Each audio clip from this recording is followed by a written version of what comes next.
Aleluia! Cumprimento a amada igreja com a paz do Senhor Jesus. Amém! Quero aqui agradecer primeiramente a Deus, agradecer pelo convite, pastor Reginaldo, sua esposa, pastora Raquel, Deus abençoe grandemente, pastor Bernardo, sua esposa que sempre nos atende ali, Deus abençoe, quero agradecer aqui a equipe do Grêmio, toda a igreja, que Deus possa abençoar a vida de cada um. Amém? Obrigado pelo convite, pela confiança, pastor. A gente treina na base, porque a responsabilidade é grande. Me colocaram num estreito aqui, depois de um mover tão gostoso desse. Eu no estreito agora de ministrar. Para mim, eu já ia embora, eu já recebi o que tinha de receber. Mas, se Deus assim quer, nós façamos a vontade de Deus. Livro de Amós, capítulo 4. Amós, capítulo 4, versículo 12, que é o tema. Glória a Deus. Glória a Jesus, aleluia. Oh, Espírito Santo de Deus. Amém? Os irmãos encontraram? Aleluia. Amós, capítulo 4, versículo 12 nos diz: portanto, assim te farei, ó Israel, e porque isto te farei, prepara-te para encontrares com teu Deus, ó Israel. Bem, podemos assentar? Glória a Deus. Os irmãos puderem me ajudar aí, a pregação vai ser boa. Eu estou sentindo a presença de Deus aqui. O negócio está forte. Glória a Deus. Queridos, quero trazer uma palavra breve, objetiva, ao coração dos irmãos. Essa aqui é uma palavra muito forte. Esse tema é forte. E eu quero trazer aqui um pouco aqui no início para os irmãos entenderem sobre Amós e sobre esse texto que assim foi nos dado. Amós, quem era Amós? Amós foi um homem levantado por Deus para profetizar sobre o juízo divino que derramaria sobre o povo devido à infidelidade deles para com Deus. Muitos pegam esse versículo e colocam como se fosse um encontro com Deus glorioso, algo gostoso, ou até coloca como se fosse de fato um encontro com Jesus em glória, o Messias. Porém, esse versículo trata de um encontro nada amigável. Esse versículo ele retrata um encontro de Deus com um juízo em cima do povo que não obedecia à vontade de Deus. Então, o que eu quero trazer hoje para a igreja é uma mensagem que Deus tocou no meu coração e Deus tem cobrado das igrejas brasileiras. É o conserto, é o arrependimento. Porque Deus quer verdadeiros adoradores, Deus quer a verdadeira adoração, Deus não quer nada de aparência. E Deus exige um conserto de mim e de você, e eu acredito que hoje eu vou ministrar para crentes maduros, que reconhecem que precisa mudar, que precisa se consertar, porque para receber de Deus você tem que estar na posição que Ele quer, não que a que você quer estar. Vamos lá. Amós profetizou poucos anos antes do povo ser levado a cativo. E esse cativeiro que esse povo foi levado, eles não retornariam mais de lá. Já começava aí, para você ver o tamanho da gravidade, que o povo se levou a uma condenação que não teria mais volta pela desobediência, pela falta de fidelidade com Deus.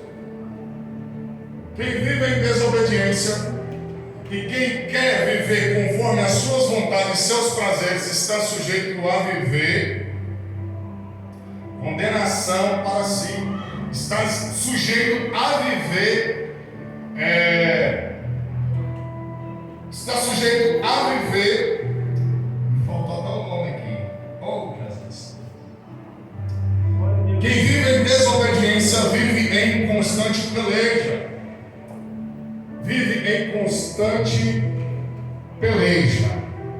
Aleluia. Deixa eu entrar aqui no texto aqui.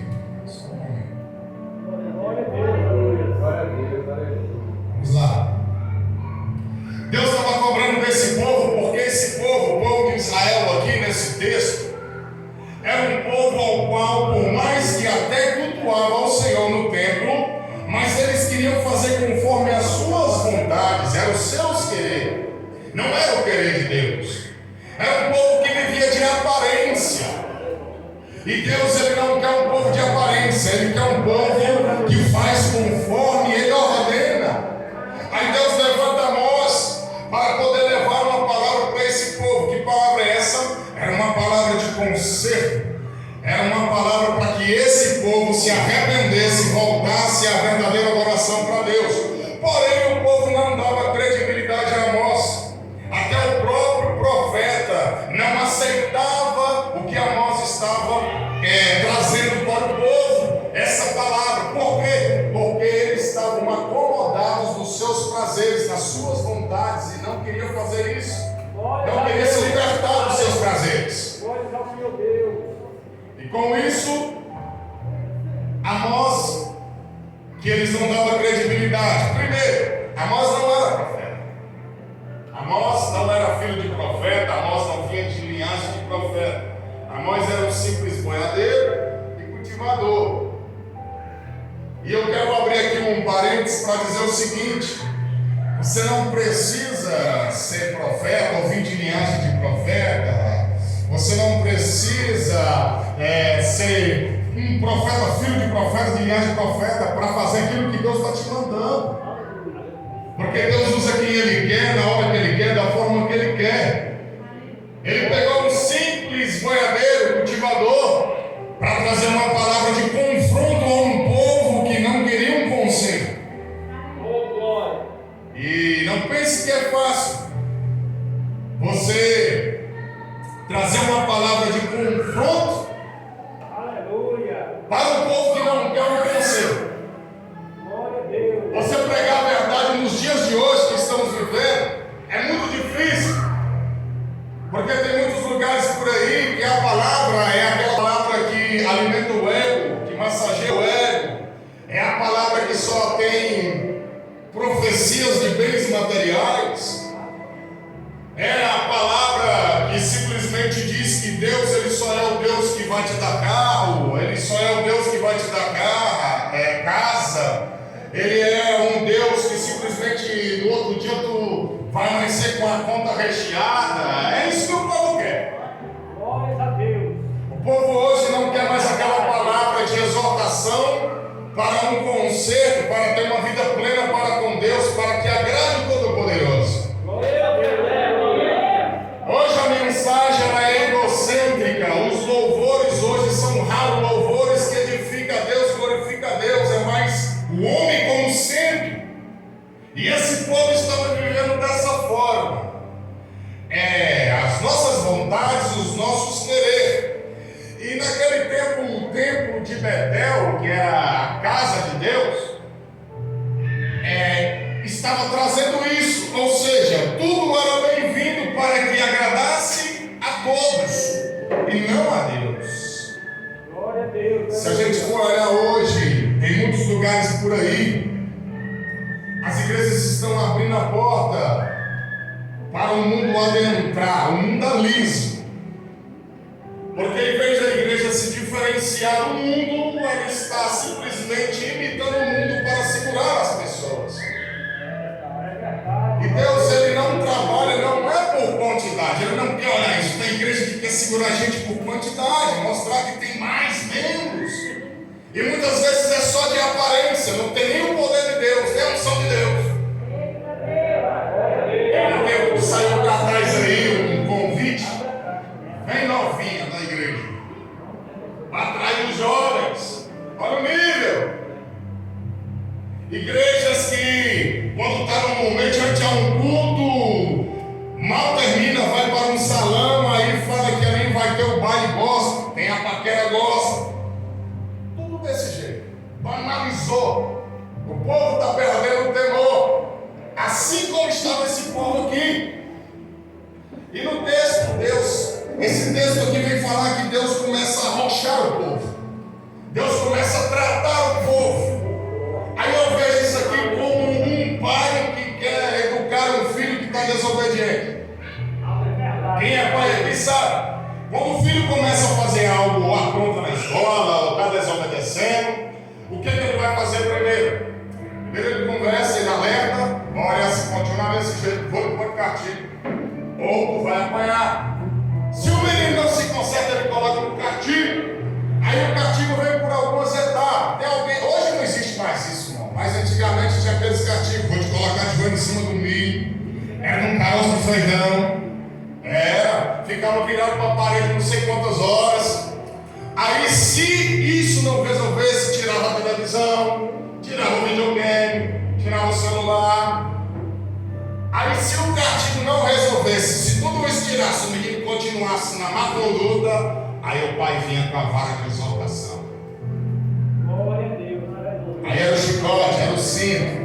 A mesma coisa Deus fez aqui com este povo. Deus tratou o povo. Deus começou a tirar do povo. Deus começou a arrochar o nó do povo. E mesmo assim o povo não se arrependia, não voltava para Deus. Aí Deus pega e levanta a nós e diz: Deus vai vir sobre vocês como um juiz. Agora Ele vai vir pessoalmente tratar com vocês. Já que tudo que Deus colocou, as provações que Deus colocou para vocês, vocês não querem um conserto, agora Ele vai vir pessoalmente tratar. Glória a Deus. E quando acontece algo do tipo tão grave, é porque já tinha ferido a santidade de Deus. Para Deus descer, irmãos, é porque a santidade de Deus já estava ferida. E hoje o que a gente vê isso aí, o povo ferindo a santidade de Deus, e Deus sendo misericordioso e alertando, é profeta falando, é Deus alertando: igreja minha, se levanta, igreja minha, se conserta, igreja minha. E o povo cada vez mais, sempre buscando os seus prazeres. Quando o texto lá no primeiro versículo, que vai relatar sobre, ouve essas palavras, vós, vacas de Bazã, Deus não estava ofendendo aqui as mulheres, isso aqui era para as mulheres. Quando Deus dá essa comparação de vacas de Bazã, era porque os pastos lá de Bazã eram os pastos mais belos, eram os melhores pastos. Tanto que essa terra era uma terra de promessa para Canaã, porque era uma terra muito boa. E as vacas de lá eram muito belas, eram umas vacas muito gordas, muito bem tratadas, eram umas vacas que viviam no conforto. Então Deus compara então as mulheres daqui com elas. Por quê? Porque essas mulheres eram mulheres muito influenciadoras. Só que eram as mulheres que queriam viver conforme as suas vontades, as suas luxúrias, os seus prazeres. Não queria nada com Deus. E com o seu luxo e com os seus prazeres, elas influenciavam o povo a viver desta maneira também. Glória a Deus. E com essa influência, o povo só se corrompia ainda mais. Eram mulheres que cobravam, eram mulheres que exigiam até mesmo dos seus maridos para que desse, dai-nos a nós. Elas cobravam para que elas pudessem curtir, ter uma vida de curtição, uma vida de farra. Eram mulheres que viviam de aparência, eram belas por fora, eram formosas por fora, mas por dentro não tinha nada. Porque não tinha vida com Deus, não tinha conduta com Deus. E com isso todo o povo, por ser influenciado por essas mulheres, também iam por essa conduta. Se a gente for ver hoje, a gente vê muitas mulheres aí dessa forma. Mulheres da mídia, cantoras, famosas, que simplesmente têm usado a fama, usado as redes de TV, as redes sociais para influenciar jovens e muitos a praticar tudo que não presta. E o que a gente mais vê aí é mulheres dançando músicas escandalosas, influenciando os jovens a isso. É a sensualidade tomando de conta. Nada contra o que eu estou pregando aqui em questão da mulher ter os seus cuidados, ir no salão de beleza, fazer unha, fazer cabelo, nada contra. O problema aqui é que as mulheres só queriam saber das suas vaidades e nada mais. Tanto que no decorrer do texto a gente vê que de fato o povo ia ao templo, o povo fazia os cultos, davam sacrifícios, davam ofertas de gratidão. Porém, os sacrifícios que eram dados nem sempre eram sacrifício de animais, eram de cereais e de pães. Só que eram sacrifícios levedados, com fermento. E Deus não aceitava nenhum tipo de sacrifício com fermento. Por quê? Isso aqui é uma comparação de como eram essas mulheres. Por fora, era como se fossem as mulheres de unhas cortiças, né? É cílios, é aplique de cabelo, já falei. Põe a mão as minhas palavras. Mas o que eu quero trazer aqui era só aparência, não era o que era verdadeiro. Era tudo de aparência, era tudo falso, unhas cortiças, tudo falso. E a mesma forma elas estavam dando, e aquele povo estava dando a Deus sacrifício dessa forma, sacrifícios com fermento. Por que com fermento? Porque o fermento, quando ele fermenta a massa, ele faz a massa crescer e ficar bonito, mas por dentro é ouro, não tem nada. E a forma da fermentação aqui é o seguinte: eles faziam uma massa, separavam um pouco da massa, deixavam esse pouco separado apodrecer, e quando iam fazer os pães, os bolos, eles pegavam a massa boa, um pouco da massa podre, e colocavam na massa boa, para que aquela massa podre fermentasse a massa boa, e a massa boa viesse a inchar, a crescer. Glória a Deus, aleluia. Aí eu te pergunto, como é que está a tua vida com Deus? Está fermentada ou está pura? Deus está falando, tira o fermento. Tira o fermento, tira essa massa podre. Mas que massa podre é essa? É o disse-me-disse, é a fofoca, é a contenda, é o mau caráter. Deus está falando, eu quero você puro, eu quero adoração sincera. Eu não quero adoração de aparência. Eu não quero um povo inchado. Eu não quero uma igreja inchada por quantidade. Eu quero qualidade. E a qualidade de Deus está na pureza. Deus está dizendo, seja você. Não precisa ser você quem não é para se amostrar. A questão não é quem canta mais bonito, quem prega mais bonito. Não é quem se veste mais bonito. Porque tem muita gente que é assim.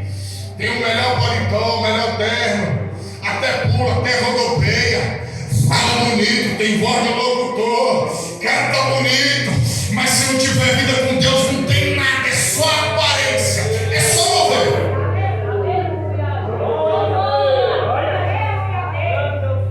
Deus está falando, tira essa massa podre da amargura. Deus está falando, libera perdão. Para de guardar rancor no teu coração. Isso está te apodrecendo. Essa massa podre está contaminando a massa boa. Eu quero você puro na minha presença. Oh, aleluia. Aí Deus vem avançando o povo. E o que eu acho interessante nesse texto é como o povo é casca grossa para desobedecer. Como o povo gosta de sofrer. Se a gente for olhar, o povo de Israel, ele é um povo escolhido por Deus. E desde a antiguidade, desde o início, pensa num povo que vem dando trabalho para Deus. Pensa num povo ingrato. O povo estava no Egito, debaixo de uma escravidão tremenda. Aí o povo clama. Porque assim, quando o povo clama, Deus manda um libertador. Só que o problema é o seguinte: quando o povo é liberto, o povo começa a murmuração de novo. Aí o povo parece que sente saudade da escravidão, quer voltar de novo. Desfaz do que o libertador fez por eles, que o libertador lutou para ir lá libertar eles. Não entendeu não? Tem muita gente desfazendo do sacrifício que Jesus fez por você. Ele foi lá na cruz para te libertar.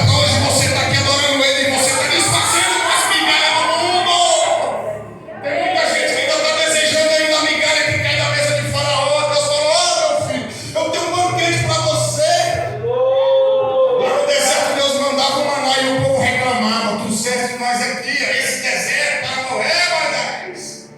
Lá no Egito nós tínhamos que comer. Povo ingrato. Com Josué não ficou diferente. E assim vem. Quer mais uma, Gideão?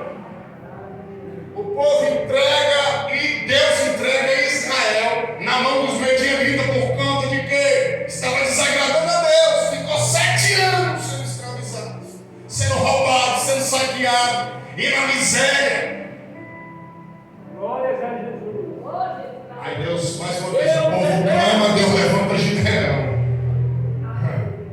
Aleluia. De lá pra cá, é tanta coisa. Aí quando chega aqui, o povo vem com uma doutrina toda errada, uma desobediência tremenda. E Deus, irmãos, Ele é Deus misericordioso. Quando Deus Ele estreita as coisas para a gente, não é porque Ele é um Deus mau, é porque Ele quer nos lapidar, Ele quer tirar esse carrapicho de nós, Ele quer tratar a gente, tirar o eu. Deus não opera quando você está com o eu gritando dentro de você. Ei, para de querer ser o centro, de querer ser a estrela. Quem tem que brilhar é Deus. O dono de tudo é Deus. A glória é para Ele. O povo tem que brilhar a glória para si. Deus não dá sua glória para ninguém. Tu quer ver? O anjo mais belo que estava no céu, o anjo que comandava todos os outros, quando quis a glória para si, o que é que Deus fez? Vai cair. Porque Deus não dá a sua glória para ninguém. Aquele que quer a glória de Deus, aquele que se acha Deus, derruba. Aí Deus começa a tratar com o povo. Aí Deus começa a fazer a limpeza de dentes. O que é a limpeza de dentes no texto? Deus traz a fome. Porque aquilo que você não está comendo não está nem sujando os dentes, nem está limpo. Era fome, não tinha nem o que comer. Deus arrocha o povo com fome. E mesmo assim o povo não se voltou a Deus. O que eu acho engraçado é porque às vezes tem gente que é assim, está arrastando. Deus está falando, meu filho, até quando você vai ficar dando murro em ponta de faca? Até quando você vai querer bater de frente comigo? Basta você obedecer, fazer o que eu quero. Não é a sua vontade, não é o seu querer. Apenas me obedeça, eu tenho melhor para você. E a pessoa simplesmente quer fazer o que bem me dá na telha. Está ali no perrengue sofrendo, mas não se arrepende.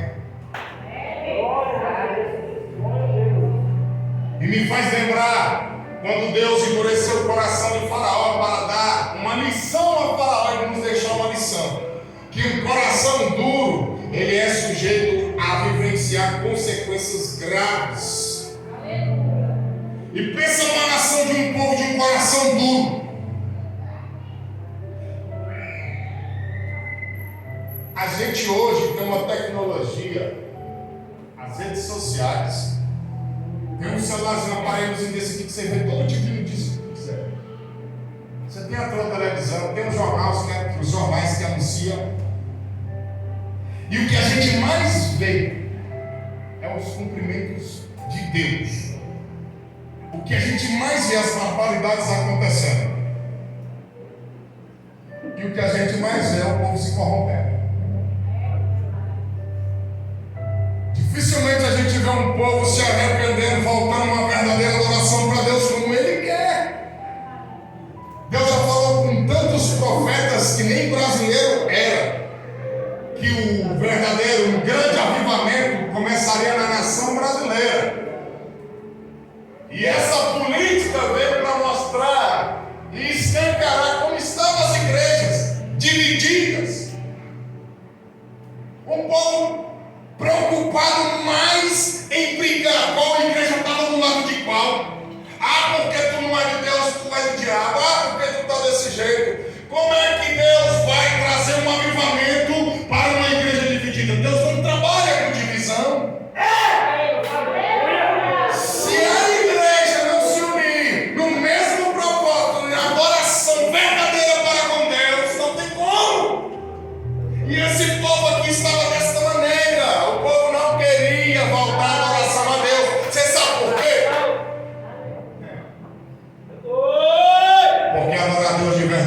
é renúncia. Agora Deus de verdade, meu irmão. Não é para qualquer um, não. Tem sacrifício, é doído. Você tem que sair do acomodismo. Você tem que largar os luxos do mundo. Tem muita gente que não quer, tem muita gente que está preso aos bens desse mundo. Ei, a nossa recompensa não está aqui, não. Nosso tesouro não é nessa terra, não. Porque tudo aqui é passageiro. O que o mundo te dá, ele te toma. Você se frustra. Quer o que Deus preparou para você, o que Deus tem para você. Só que para isso tem que ter renúncia. E o povo não queria renunciar aos seus prazeres. Tem muita gente que até está na igreja, até glorifica o Senhor, mas ainda não largou os xingamentos, ainda não largou as brigas dentro de casa, é um pé de guerra. Às vezes está na rua, não pode escutar o forrozinho do Xelenco que começa a lembrar do passado. Opa, rapaz, quando eu estava ali, ó, irmão, se libera. Não tem